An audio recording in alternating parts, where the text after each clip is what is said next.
Pada suatu hari Rasulullah SAW ditemui oleh malaikat Jibril. Rasul pun bertanya, "Ada apa wahai Jibril?"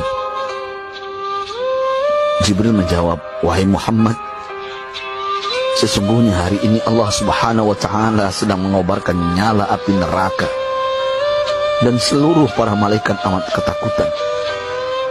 Mereka tidak tahu harus bagaimana. Untung aku ingat," kata Jibril, "bahwa engkau Muhammad adalah sumber cinta dan sayang Allah Subhanahu wa Ta'ala kepada alam semesta. Dengan alasan itu aku kesini, bertabaruk mengambil berkah dengan cinta Allah kepada dirimu, ya Rasulullah, ya Muhammad." Rasulullah terdiam beberapa saat, kemudian bertanya lagi, "Wahai Jibril, ceritakan padaku bagaimana neraka itu sesungguhnya." Jibril menjawab, "Wahai Muhammad, neraka itu bagaikan lubang-lubang yang terdiri dari 7 tingkat. Jarak antara satu lubang dengan yang lain ialah perjalanan 70 tahun. Lubang paling bawah adalah lubang yang paling panas." Nabi SAW meneruskan pertanyaannya, "Lalu siapakah penghuni lubang-lubang neraka itu, wahai Jibril? Sampaikan kepadaku, Jibril." Jibril menjawab, "Lubang yang paling bawah diciptakan untuk orang-orang munafik. Lubang yang berikutnya untuk penyembah berhala, lalu untuk penyembah bintang dan matahari." Jibril terus menerangkan penghuni tingkatan neraka hingga lubang yang kelima, tempat umat Yahudi, dan yang keenam dihuni oleh umat Nasrani. Setelah menjelaskan penghuni 6 tingkatan neraka, Jibril diam cukup lama. Rasulullah SAW penasaran dan bertanya kepada Jibril, "Wahai Jibril, siapakah penghuni neraka yang ketujuh?" Jibril diam saja tidak menjawab. Rasulullah SAW mengulangi pertanyaannya, tapi Jibril tetap diam. Rasulullah tambah penasaran dan mendesak Jibril agar dijawab pertanyaannya. Akhirnya Jibril pun berkata, "Umatmu, wahai Muhammad, mereka itu para pelaku dosa besar di kalangan umatmu, yang dimana sampai mereka mati belum sempat bertaubat."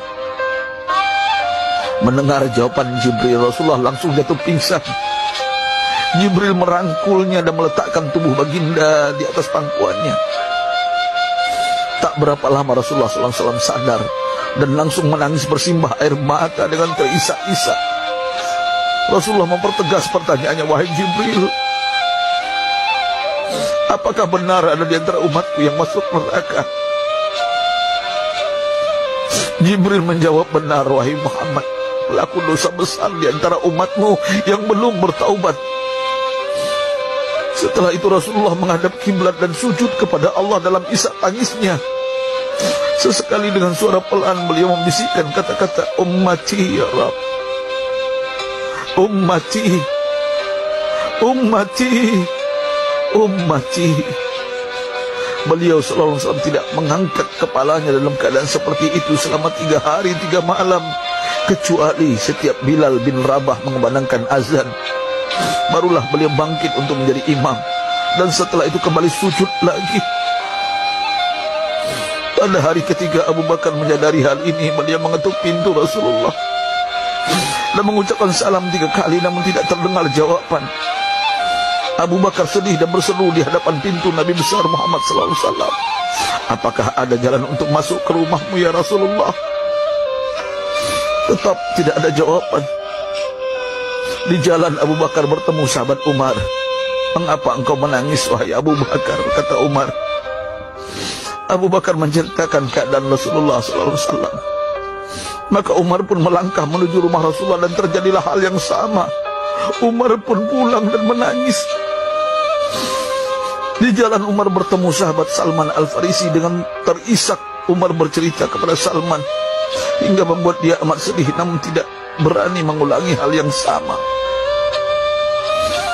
Salman melangkah menuju rumah Fatimah radhiyallahu anha dan menceritakan hal itu. Setengah berlari Fatimah menuju rumah ayah tercinta dan mengetuk pintu sambil mengucapkan salam. Mendengar suara lembut putri tercinta, sejuklah dada Rasulullah. Beliau bangkit dari sujud dan membuka pintu. Alangkah terkejutnya Fatimah melihat Rasulullah, ayah tercinta, amat kurus dan pucat. Fatimah memeluknya lalu menangis. Wahai ayah, apa yang terjadi? Mengapa engkau amat sedih seperti ini? Rasulullah kembali menangis dan berkata dengan suara lirik, wahai Fatimah, belahan jiwa aku. Bagaimana mungkin aku tidak sedih sedangkan Jibril mengatakan akan ada kelak umatku yang akan masuk neraka. Subhanallah, betapa besar cinta Rasulullah kepada kita umatnya. Sahabatku,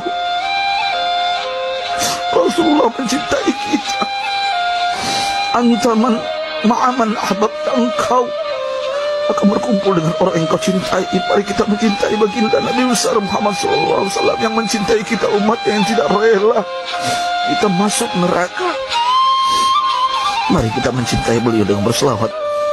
Sahabatku, sampaikan, Rasul mengajarkan kepada kita, man dalla ala khairin falau mislu ajri fa'ili.